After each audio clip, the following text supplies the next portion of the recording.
Era unha vez unha pomba branca que se chamaba Pétala. A Pétala gustaba de bañarse no estanque e ir petiscar coas súas amigas, xogar as agachadas entre as árbores. Un día, cando foi regar as plantas, viu que non saía nin pinga de auga. E por que non hai auga? Preguntouse. Pétala asomouse a xanela, buscando unha resposta. A formiga non o sabía, a árbore non o sabía. A casa da mosca chosca. Érase unha mosca chosca que vivía no bosque. Farta de zoar dun sitio a outro, decidiu facer unha casa.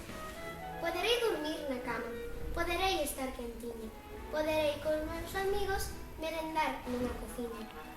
Aquí está a mosca chosca. A mosca era fantástica.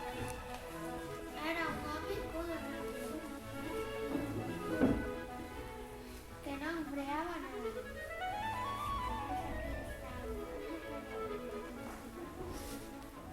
Era unha vaca que tiña unha sede terrible.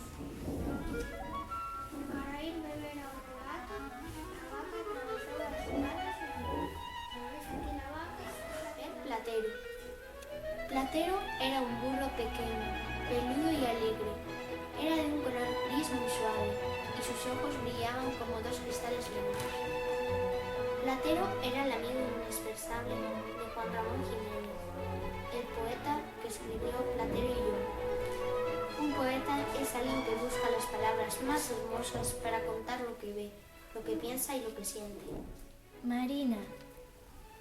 La gran ballena duerme tranquila en el fondo del mar. Por la mañana su hija Marina la Despierta. Es la hora de comer. Marina tiene Hambre. Marina y su mamá se divierten mucho a la hora del La bañera.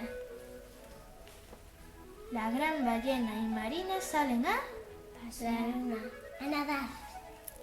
van hasta la isla de los árboles. Gordos. Han llegado muy cansadas y duermen la siesta. Cangrejo, el amigo de Marina.